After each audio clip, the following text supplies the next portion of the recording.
Yeah. Hello, Rida. I think we are live. Yeah, we One are. minute. Looks like it.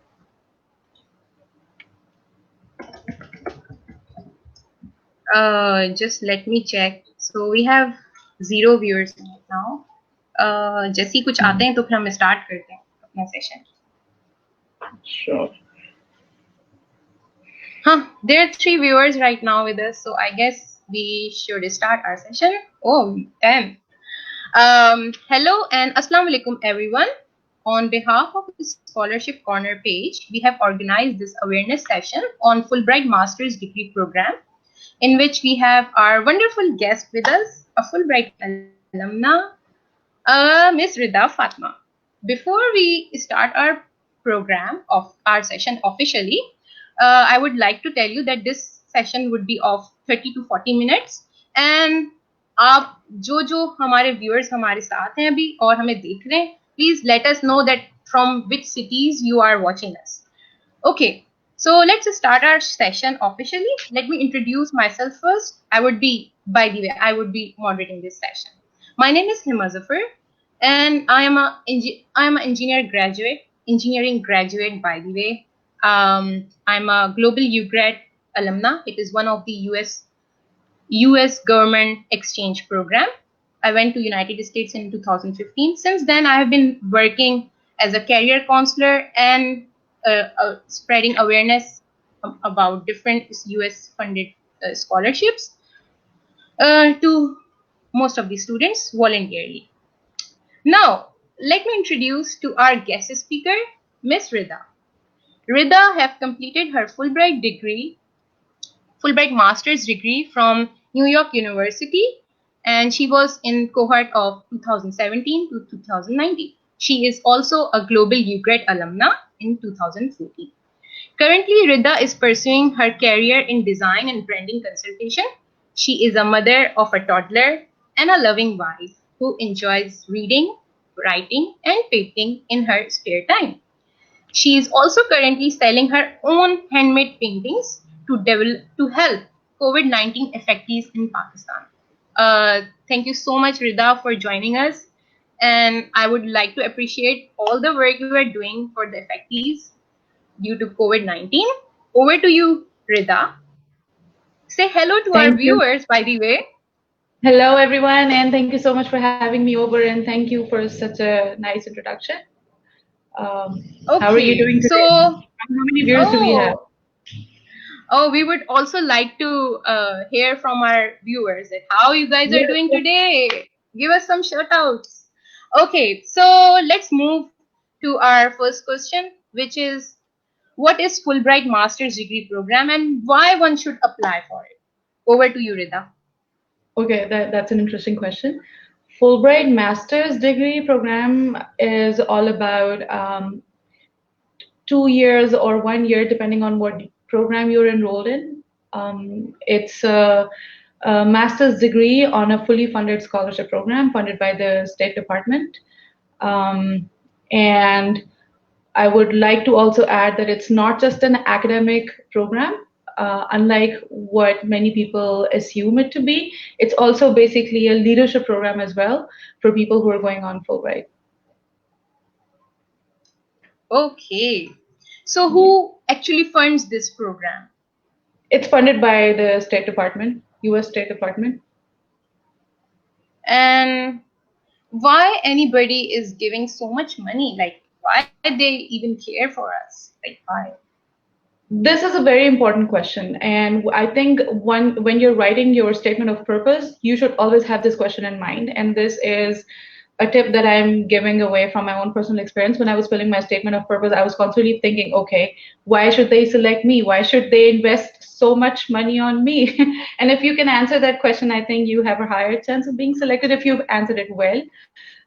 So yeah, I think Fulbright Scholarship, like I said earlier, is not just an academic program, even though it is an academic program as well, but it's also a leadership program. They're investing money in people they think can become agents of change for Pakistan and US and maybe for the whole world in near future. So they're basically investing money so that you can bring about some positive change in your society through education. Okay, what makes you a good Fulbrighter? Like how they actually review or judge your applications? Okay, one of the best things about this program is that they don't just look at your academic profile or just look at your GRE score or just look at work experience you've had. Um, they have a very holistic approach where they look at you um, as a person who has a certain experience, who has some potential, some leadership skills.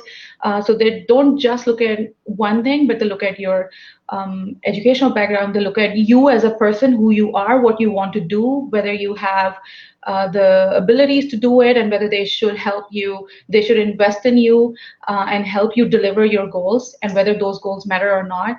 They look at your statement of purpose, your study objectives, and how you have planned out to achieve them. So it's like I said earlier, they have a very holistic approach, and this is one of the best things about them. They're not judging you based on just your CGPA. If you, I had somebody messaged me, I think day before yesterday, and they were saying we have a very good. It was somebody from Kashmir, and she had a really good GRE score, she said, but she didn't have a good CGPA, and she was really worried. She was like, "Should I even apply?" And I encouraged her to apply, and I just said to her that this is a misconception that a lot of people have in their mind. They think that you can only get Fulbright if you have a very high the GPA, or if you are just an A grade student. While that can help you have a higher chance of gaining Fulbright scholarship opportunity, but it's not the requirement, and I think we need to clarify this misconception as much as we can. Okay sorry to interrupt you Rida but इस session के दौरान हमारे पास जो भी जितने भी हमें viewers देख रहे हैं अभी अगर उनके पास कोई भी क्यूरीज हैं related to masters degree only because we are not doing our session on PhD तो जितने भी लोग हैं देख रहे हैं so they can just put your questions down and we have all the questions live with us and we will be taking one by one all those questions. So Rida, it's okay with you that you continue or we should take the questions in between? Yeah, we can take questions in between. I would love to answer as many questions as I can in this half an hour time that we have. Okay, so one girl, Huma Shafiq, says, would you like to tell me the difference between an academic scholarship and a leadership scholarship? Yeah, okay, so answering your question, academic scholarship, strictly speaking, would be something which is primarily based on fulfilling academic goals, whereas leadership scholarship, strictly speaking, would be something which is focusing on just the leadership goals, right? But Fulbright, like I said earlier, is an academic program, but also instills or strengthens your leadership skills because you're a cultural ambassador in US and you're representing your country responsibly. And once you're back in Pakistan, hopefully you're helping bridge gaps between these two cultures. So in that sense, it's also a leadership program as well. And I hope that answered your question. Yeah, we have another question, a very interesting one. Does high CGPA or GPA actually matters? Like, yeah, is a requirement. It's not a requirement. So I saw that it's Sarah who's asking this question. So answering your question, I did not say that you have to have a bad GPA, but what I was saying was that they look at the whole profile. They look at you as a person. They look at your statement of purpose. They look at your long-term goals and your short-term goals. They look at your GRE score, your CGPA. By that, and I would love to clarify it as many times as I would have to, they don't look at just one thing. So you don't have to worry if you don't have a very high CGPA, if you don't have a 4.0 CGPA, you don't have to worry because there's so many other things in your profile as well, and they're definitely going to look into that as well. However, let's say there are two people in front of them and they have to pick one out of them. And let's say you have a higher GRE score, you have a better statement of purpose, you have a very clear mindset about your short-term goals and long-term goals and what you will be doing once you're back in Pakistan, why you think you deserve the scholarship, etc., etc. And the only thing that you lag behind in is maybe your CGPA compared to, let's say, the other student who who has a very good CGPA, but that's the only thing he or she has. He or she is just a nerd who has a 4.0 CGPA and has never done anything else in his life, doesn't have a very clear statement of purpose. Then obviously in that scenario, they'll prefer you over the other person. However, I'm not by any means saying I have a good CGPA myself as well. So I'm not saying that not excelling in academics is the way to go. All I'm trying to say is that I get a lot of questions from a lot of people, and they have this misconception that Fulbright is just about 4.0 CGPA. No, it's about a lot of things, including a good GPA. It's also about leadership skills. It's also about being able to communicate ideas in a logical way. It's also about having a very solid statement of purpose. It's also about who you are as a person. Even that. Yeah, a very like Rida, you have answered my question. I was about to ask you about this GPA. Okay, so before we take the questions, we will be taking questions in the last. I guess for right now, we should take a pause little bit. Somebody is advising that we should slow down. Okay. Okay, we will be slowing down for you guys. Acha, so we have our viewers from Egypt also. Say hello to all the international viewers watching us. Hello, Okay, so everyone. hello Good from to my have side you as here. well. Yeah. So the next question is, can I change my field? Like I did my engineering and now I am interested in social sciences. While applying for Mhm. Fulbright Masters, can we change our field? Yes, you can. And I can say that very confidently because I've done it. So basically, give you a little bit background, a little bit of information about my educational background. Uh, Up until my A levels, I was into pure sciences. I did my undergrad in psychology, BSc honors psychology, but I didn't want to do masters in clinical or counseling because I that's not the field that I wanted to pursue. And I did a master's in consumer and social psychology. And consumer psychology is very different from what I did at undergrad level, which was pure psychology. So yeah, you can. And interesting. I don't know if this would add to answering your question better or not, but when I actually went to NYU, before going to NYU, I had a very clear plan in my mind, and it was about doing some research project on role conflict in Pakistani and American women, so a cross-cultural research study. But when I actually, and that was a very solid plan itself as well.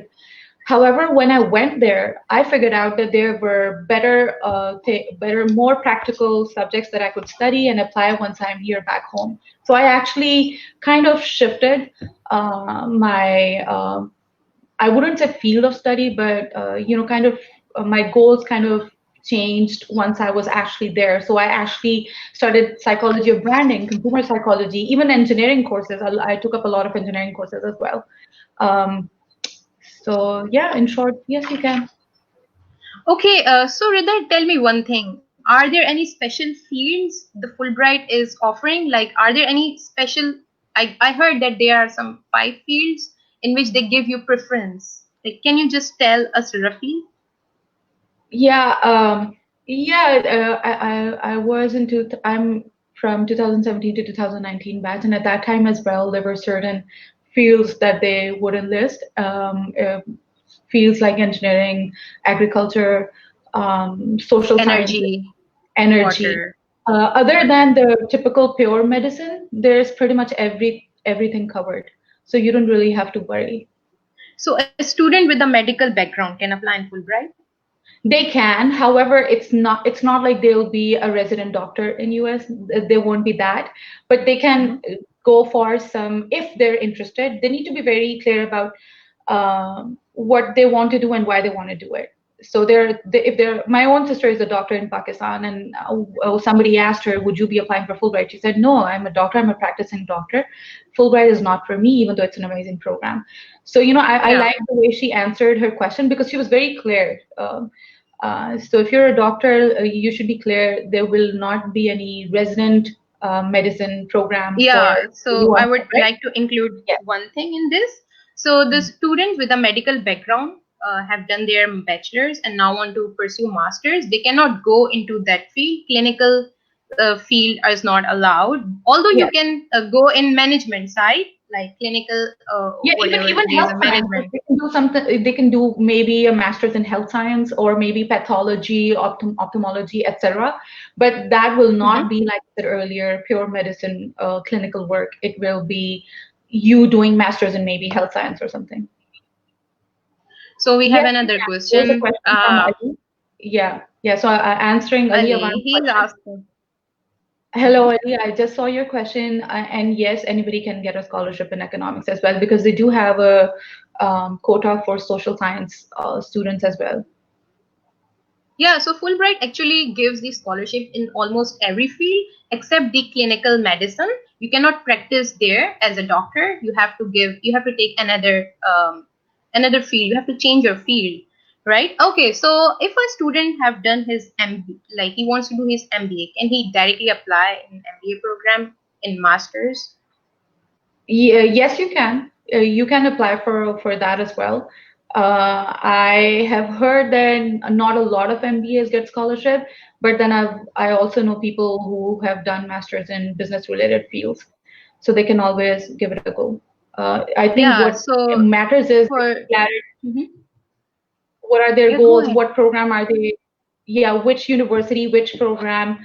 What's their study objective? And what are their goals? Why do they want to do it? And what do they want to do what do they want to do with their degree once they're back? I think those things matter. Yeah. So the students having a background of business cannot directly go into the masters in Fulbright. They have to first do their 2 years. They have to take their 2 year profession. Like they have to go and get a Yes, profession there's a work experience first, experience. 2 years, Yeah, and then they can apply for MBA only. And yeah. okay, so I guess these were the typical questions, and I guess we have almost okay. One more most important question: what is the placement procedure for Fulbright? Who actually places? Like in my application, like I have to select the universities from now because the applications are open, Okay, or that. Mhm. they do it themselves. How it works actually? Okay, at the end of the day, the decision is theirs, not yours. However, when you're at the time of application, they do give you an option to prioritize, enlist your universities of preference. They ask you to enlist your preferences, and they do take that into consideration. But at the end of the day, the decision will be theirs, not yours. Okay, so Rida, how much actually the master's degree cost in United States? Like, can you like tell roughly if I want to go on my own or if I want to go to scholarship? I guess we would be answering this question as well. Hello, how why do you get this scholarship? So, can you like tell us? Yes, so a rough estimate would be Pakistani 2 crore rupees. Okay, That's that's what too it's worth. much. But some programs might be even more than that. It depends on what university, what program, how long is the program, etc. But a rough estimate would be Pakistani 2 crore rupees. Oh, that's too much. So it's better to go on Fulbright. Okay, so with this, I want to include one more Definitely. thing. So in Fulbright program, there are like previous years, the application which was received by USEFP were 2,000 applications. Out of that, only 90 were selected and they went on the master's degree program. Although there are 45 slots for PhD, out of which 25 are offered by Fulbright and 25 are offered by HSC, Park US Knowledge Corridor HSC program. So Mhm. the HSC actually gives you all these stipend. It's another way to apply in United States. So there are two ways. Either you apply for Fulbright, either you apply through Park US Knowledge Corridor, which is run by HSC. Mhm. Okay, this was from the now if somebody have the questions related to GRE, and there are some questions coming up for personal statement. I guess we will be discussing after this question. Okay, Mhm. so GRE scores. Rida, please tell us how actually you prepared for your GRE, and please give us some tips. And what is the minimum score? Yeah. All right. So I think my GRE score was 305 or something. I don't remember now. But tips would be practice. Um, and I wish I had more time and I would have practiced more. But uh, I mean, it's like I said earlier, they don't just look at your GRE score or just your CGPA. They look at the whole profile. They look at a lot of things. So long as you have a decent enough score, you should be fine. What is Um, the decent score actually? What do it you mean depends by decent score for engineering student and for the students with the sciences, with the literature, these kind of subjects? I had a 4.5 in the analytical section, and my overall score was I think 305, and I made it to Columbia University and NYU. Columbia is an Ivy League, and NYU is one of the best universities in the world. So I didn't worry too much about, oh, it could have been even better. I was just confident in my personal statement. I knew that it's the whole package to look at. And I was a very motivated and ambitious person, and I think those things helped. As for GRE, I've seen some people prepare for it like for 3 years, 4 years, even during the undergrad, and they're so Okay. nervous and so conscious about it that they actually end up getting a not so decent score. I would rather suggest that practice, practice, and practice, but don't worry too much about one particular thing because it's a lot of factors that to look into, not just one thing. Also, 305 was good enough for me to get into an Ivy League and also get into NYU. So I think it depends what university you want to go to, what program you're applying for, what are the requirements of the university, and then again, what program is it? I was into consumer psychology, and in consumer psychology, you should one of the things that NYU looks into is a good analytical score. You have to be very good at communicating ideas. You have to have a very good analytical score. You need to have a decent score in the English and maths section as well. But even NYU or Columbia University, they don't look at just the GRE score. Even they are looking at so many other things as well. When I gave my GRE exam, I was also working, I think, on two projects. I was also a student, and I was doing like a zillion things at the same time. And along with that, I gave my GRE exam in, I think, 5 days preparation or something. And keeping that in mind, it was not at all a bad score. But I could have done even better. And I think you can do much better than I did if you practice and if you have just give yourself enough time to practice more. So I would like to conclude this question that with a good practice depends on it varies from person to person. If you are a person like Rida or someone like you have been into it for a long time, or you just want to take in 5 days, you can prepare yourself. Or sometimes student take even Yeah, 1 year, 3 years.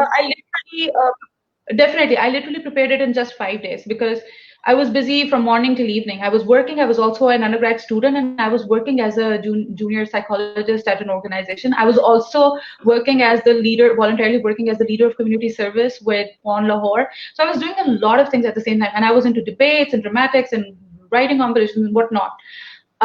Along with that, I gave my GRE exam in literally just 5 days. But this is not what I would recommend to others. I would say take time out of your busy schedule and maybe take an hour every day for 3 months. Prepare for 3 months maybe. But if you think you don't like maths much or you don't like English.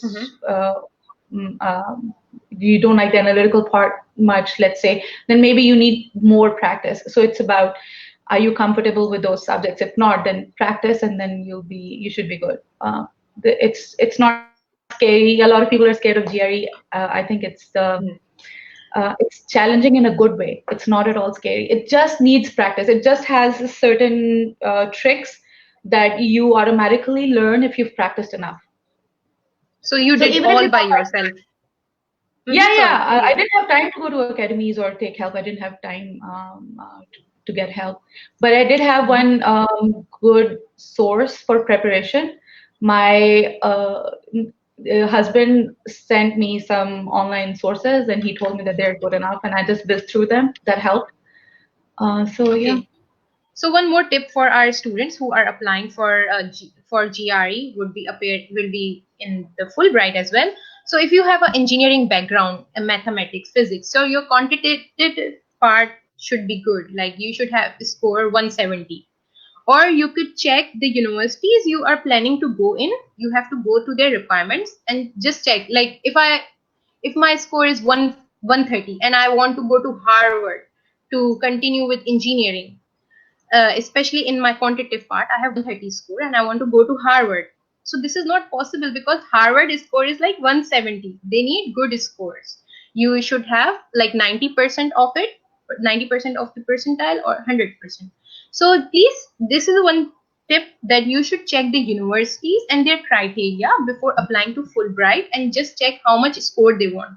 And according to that score, you should apply for you should take your this GR exam, and that's all from my side. Okay, one more question. I And can also, There's a very question. importantly, Mhm. don't get too nervous about it. A lot of so I get a lot of questions from a lot of people, and most of them are Mhm. very, very nervous about GRE. And I would just tell them that please don't be scared. It's not at all scary. It's just a matter of practice. If you even if you don't like maths, even if you don't like English, if you've practiced enough, and if you're even a little bit smart, you'll be able to figure out the tricks that are there, and you can ace the GRE exam if you have practiced enough. Don't get too conscious about it, but also don't get too Okay. lazy. So there's a question. Apart from this, I cannot afford GRE. Can USEFP help me in that? I think they don't pay for your GRE. No, you have to give your No. GRE. As far as I know, Yeah, they don't give for the cost, but if you are a yeah. student or a teacher in a public university, अगर आप किसी भी government या public university से ताल्लुक रखते हैं, and you are, for example, let's suppose you are a final degree student, like you are in your 4th years of bachelor's, you can go to, and you are in a public university, so you can go to your ORIC department and you can ask, because every year when Fulbright is announced, which is announced in February, they go to different public universities, even private universities, and they offer 30 vouchers. Actually, they actually, Rida, this one is for you as well. They actually give 30 vouchers.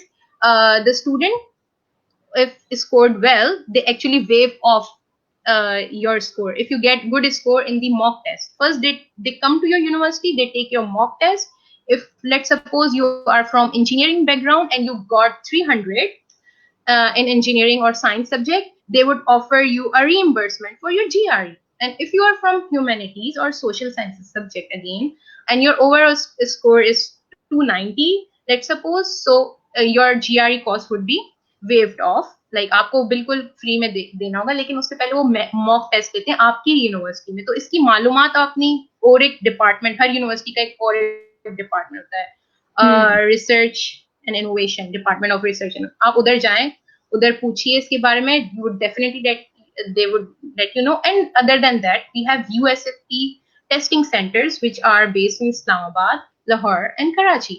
अगर आप वहां जाके भी अपना mock test देते हैं, they conduct mock test for GRE, and if you get good enough score, they actually waive off your GRE cost, and that they have only limited seats, only the first 30 students who got good scores, like 300 from the engineering background and 290 from humanities and social sciences subject, their GRE cost would be waived off. So this is good news for those who are applying in this year. Okay, so That's great. रिदा, एक बहुत important question है. Students from backward areas are given more preference over elite students having an elite background in Fulbright. Um, This is such an important question because a lot of people, you know what, actually, I think maybe I was telling you offline as well that I got a call from somebody, she's from Kashmir, and she actually thought that people from, her question was that the university that she did her undergrad in was not one of the reputable universities, and from a background area, and she had this misconception that because she is from an underprivileged background, she will not be able to get Fulbright. and I helped clarify some of her misconceptions. So yeah, there are all types of misconceptions out there, and I don't agree with them. I think what they look at you as a person, your potential. They see if they should invest in you and why you. So those are the lines they're thinking on. If you have if you're coming um,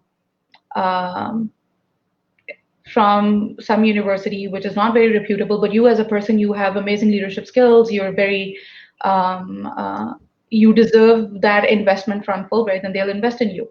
However, that doesn't mean that if you have studied from some reputable university, or if you've been privileged enough, then they're just not going to give you Fulbright. No, it depends. It depends. Okay. So this Fulbright scholarship is fully merit based. There is no. Yes, it's merit based, and that's why. So actually, come to think of it, if you were to give a scholarship to three people, right, Okay. and all of those people were, would you give scholarship to somebody who could have gone on their own as well, or would you rather give the same amount to some of those people who are very talented and intellectual, but it would be difficult for them to pursue an amazing opportunity on their own? So that, I think, kind of answers the question. So it Oh depends. yes. So Yeah. it depends on your application. So in application, what things actually matter? Like what things I should work on? क्योंकि GPA हमारा जो आ गया, अगर किसी का 3 है या उससे थोड़ा कम है, वो तो आपके जो scores हैं यूनिवर्सिटी के वो तो हो गए. They are finalized. You can't do anything right now. Their Yeah. applications are open. Only things we can work on are GRE scores and our personal statements. So yeah, so आप अपनी मेहनत करें GRE पे ज़्यादा और अपनी personal statements पे. So we have a question for personal statement. Rida, somebody is asking, please give us tips for a good personal statement. What is a good personal statement? Please ये concept तो आप clear कर दें. अच्छा, एक तो ये कि when you go to their website, they have FAQs on Fulbright's website, USEFP Pakistan's website. Do look at those questions, ठीक है? और even personal statement के लिए भी when I applied तब तो ऐसा था कि they have certain questions. So make sure your personal statement answers those questions to begin with.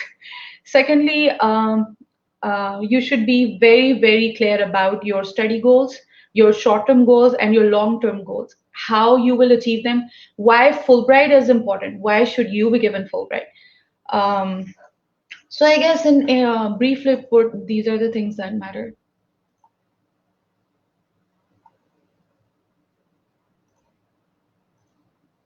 You there?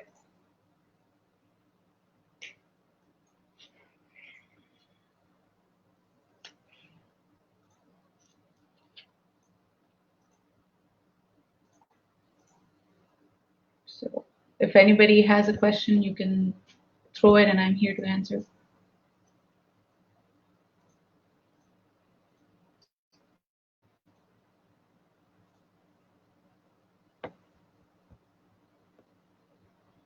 We are here.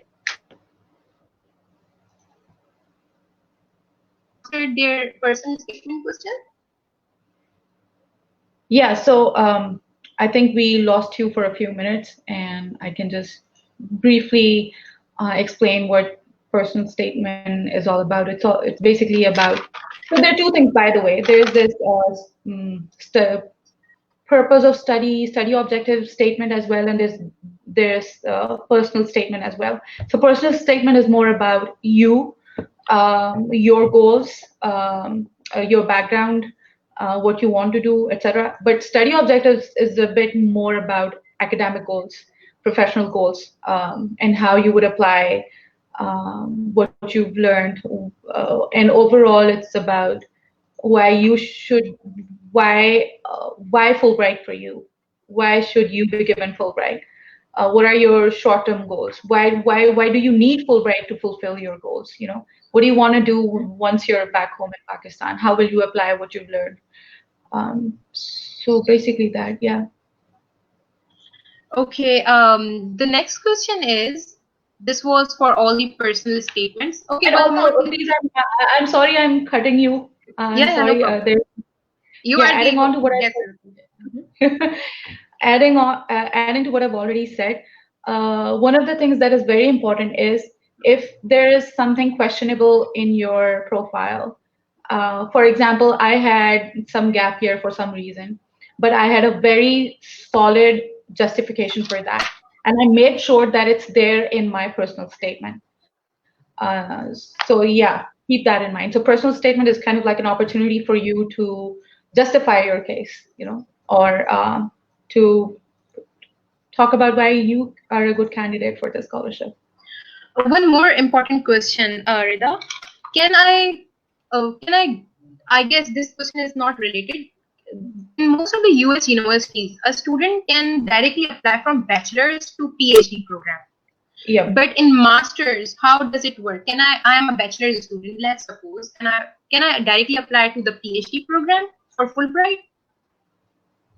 All right. So I'll give you an example from my own university. So NYU has master's program as well as PhD programs. But if you're applying, you have to be very clear about what Fulbright degree program are you availing? Are you applying for Fulbright Masters or are you applying for Fulbright PhD? If you're applying for Fulbright Masters, then you can only apply for master's program in that particular university. For example, I applied for Masters in Consumer and Social Psychology from NYU on Fulbright Master's program, right? But if I want to do, say, PhD in some subject, then I have to have a master's degree on me already for me to be able to apply for Fulbright's PhD program. Does that answer your question? Yeah. So it is compulsory to first go to your first apply for the masters, and later you can apply for the PhD program. Okay, so a student having a previous travel to United States, can he or she apply to this scholarship? Definitely. Yes, definitely. So by the way, I'm a global UGRAD alumna, and I've also been to US on business accelerators, and I've been to US a lot of times. And some people would say, oh, it's no use applying to Fulbright masters because they will just not give it to you because you've been there before.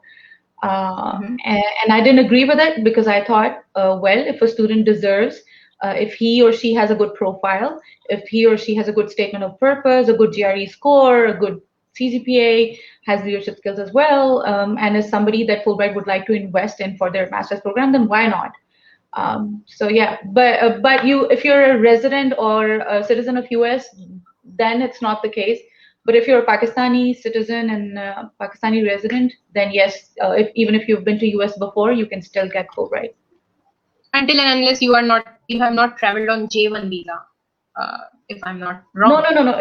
Even that is a misconception because I went on Global UGRAD scholarship on J1, right? But the thing is, when I went in 2014, spring 2014, and then I fulfilled my 2 years residency requirement in Pakistan. After that, I applied for Fulbright Master's program, and I did get it. So these are all just misconceptions. You can get it. Okay, we have a very good question. If someone has a disability, he or she can apply for this scholarship, and is it safe for them to go? Answering the first part of the question, can they apply? Yes, they can. There are FAQs on the USEFP's Master's and PhD program web section. You can look into those FAQs and they'll answer some part of your questions. As for can he or she apply for the scholarship and is it safe for them to go? This is a question that they can answer the best because we all know. For example, some women have this question: "Oh, is it safe for women?" It depends. Are you street smart enough? Yeah, are you? I'll give you a personal example. Before going on Global UGRAD, I don't think I was a street smart person. I was very smart as a student, but I didn't have any, like I wasn't very street smart. But when I went there, I quickly learned things and I was confident enough to and I was adaptive as well. I learned quickly and that helped, and I was confident enough that helped as well. So I didn't feel unsafe and I didn't have any bad experience.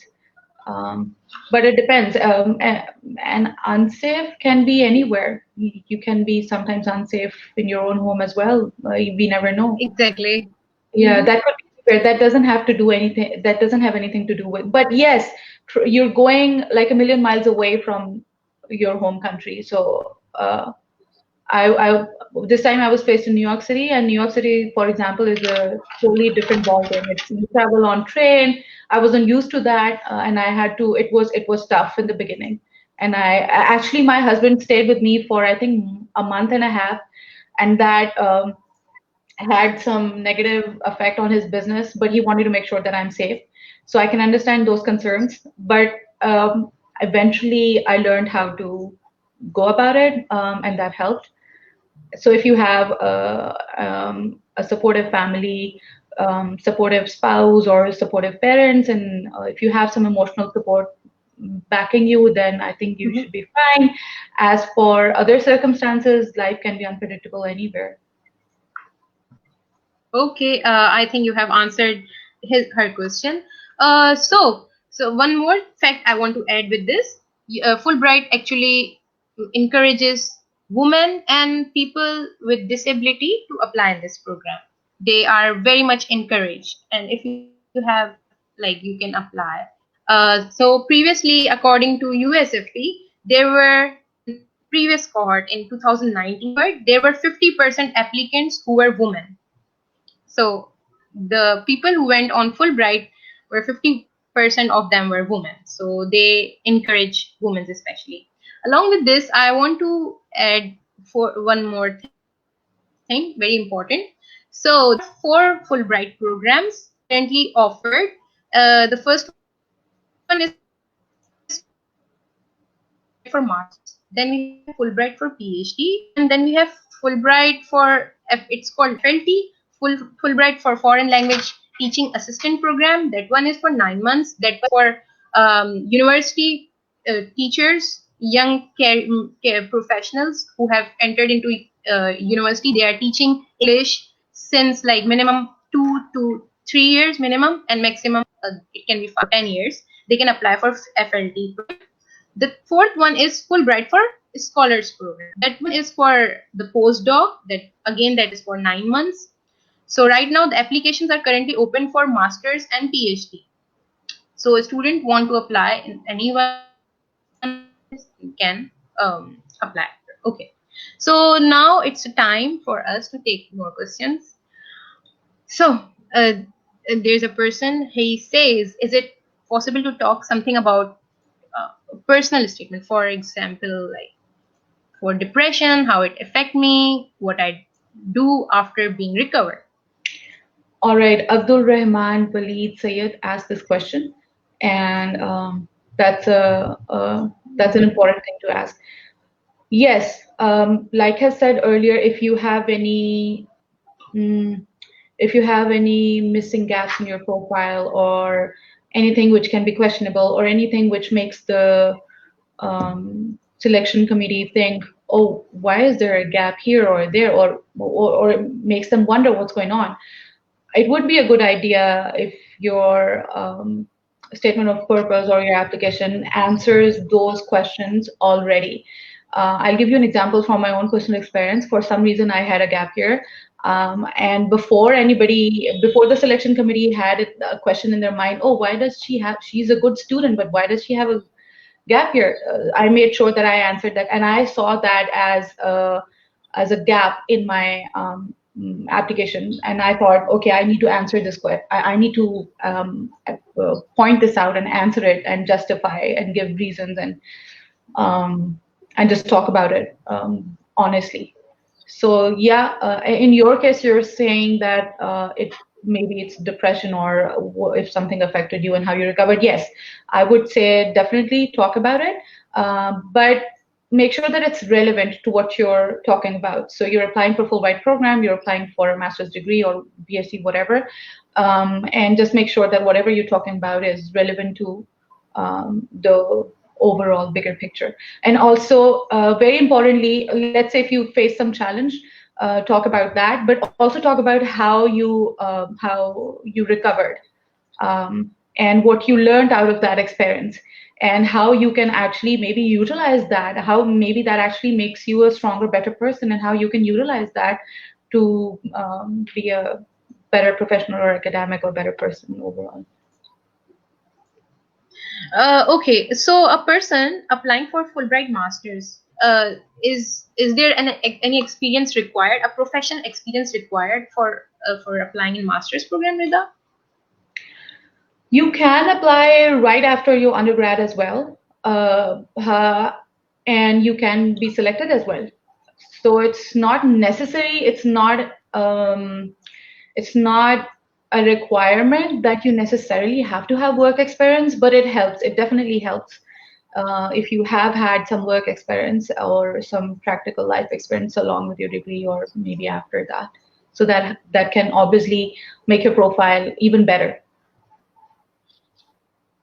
Yeah, so 2 year experience is required for only those students applying for And MBA.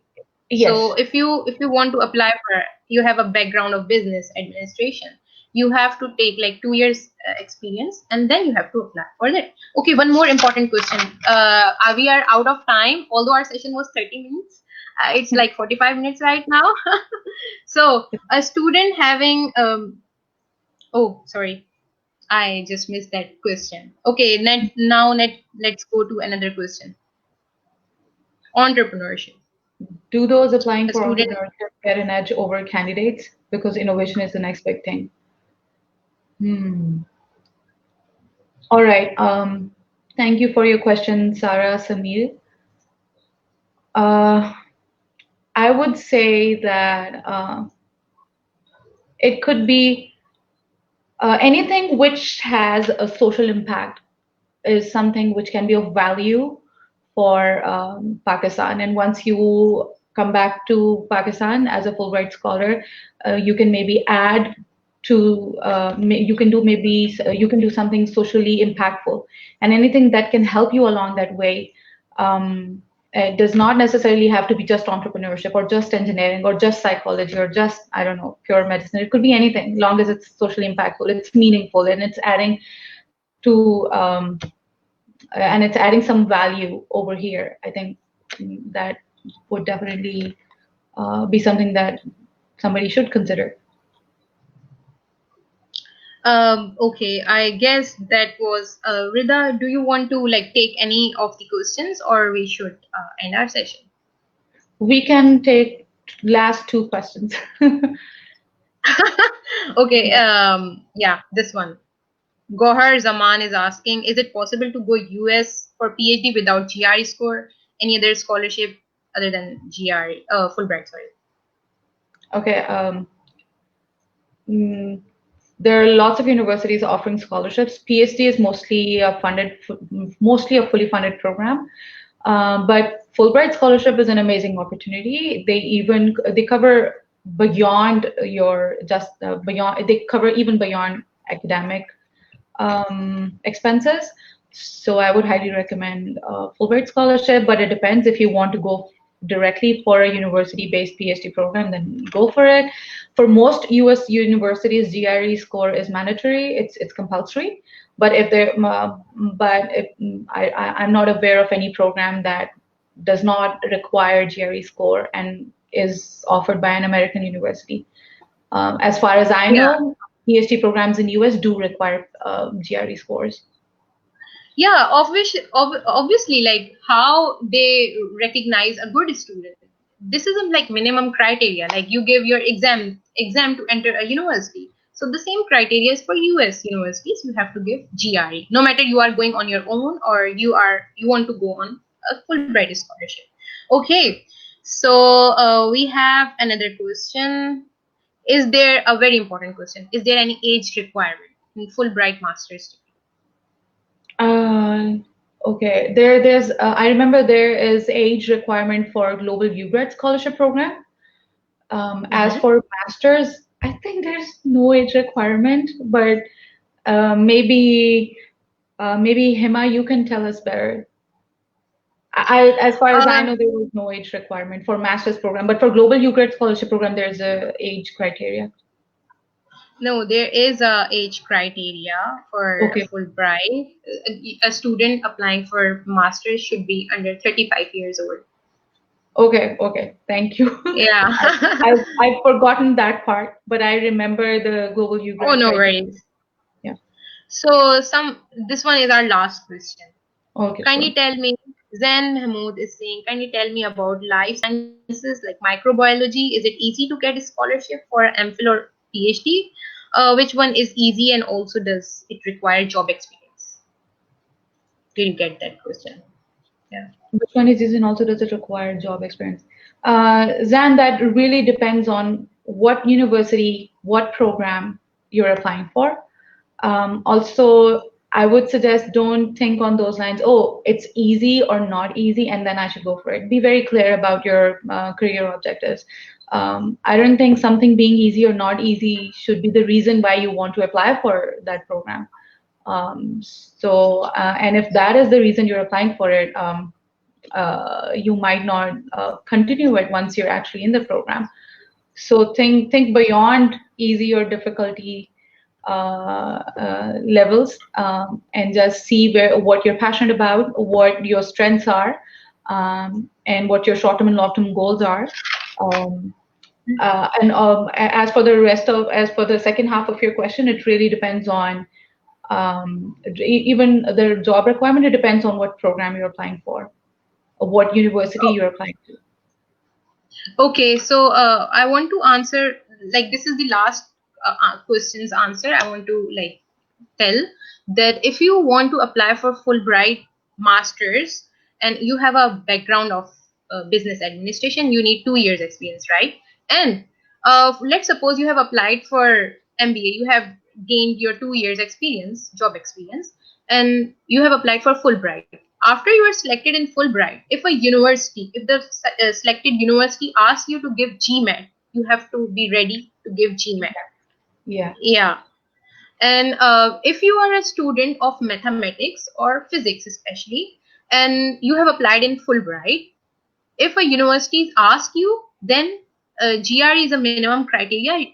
No IELTS is required at this stage. After selection, they ask for your English testing certificate, which is TOEFL, and whose fees is being paid by you. So you have to take that TOEFL on your own after the selection. This is not the criteria right now. No English requirement is required right now. You have to just take GRE. And most of the people were asking, what is GRE? What subject do we have? There are two parts, English and maths in GRE. Although, like, these are the two subjects. And the GRE exam is divided into three parts: verbal, quantitative, analytical. And each one have different scores. You can visit the USEFP website. I have shared that on the comments, as well as this. Once the Fulbright application would be closed, there is one more important thing. There is a advising service which is offered by USEFP. There are no consultants, there are consultants for United States, which is USEFP. You have to go on their website. There is a education advising. There's Once you go on the website, you would see education advising. You have to just put your name, put your university name, or if you are enrolled or not. They would help you one to one. Let's suppose I'm not selected this year for Fulbright. So by the end of October, they will let you know the results of Fulbright. Right now, Rida, what is the deadline for the Fulbright? This year, I don't know about this year. I'm sorry. Okay, so Normally, although normally May 16, May 11, May something 16, around but this. due to COVID-19, it has been extended till Mhm. 15th June. So this is 15th a wonderful June, okay. opportunity. Yeah, Yeah, it's so an this is a wonderful opportunity for students. They can prepare for their GRE, and after the Fulbright applications are closed, and still a student by the end of October, the results would be coming up for the Fulbright. If you are not selected and you still can afford to go to United States, you want help in your personal statements or stuff like that, USFP provide you an advising session through emails. They guide you one to one. You can always ask to them. You just have to go on their website, you have to sign up, and that's it. So this is the end of our session. And before going, so many students are asking about global UGRAD. Rida, the last question, please, and then we will be finished. Sure, you can ask the last question. Yeah, what's the question? Like what What's specific? global UGRAD and how one can apply in global UGRAD? And some people didn't got the UGRAD letter that they have been selected. Due to this pandemic, everything is being paused right now. Yeah. So this So was the answer to one of the students and how we can apply for global UGRAD program. Yes, over to you. all right. Fortunately, thankfully, USEFP has made the application process very simple and very smooth. You can log onto their website and look at the programs that scholarship programs that they're offering. One of which is Global UGRAD.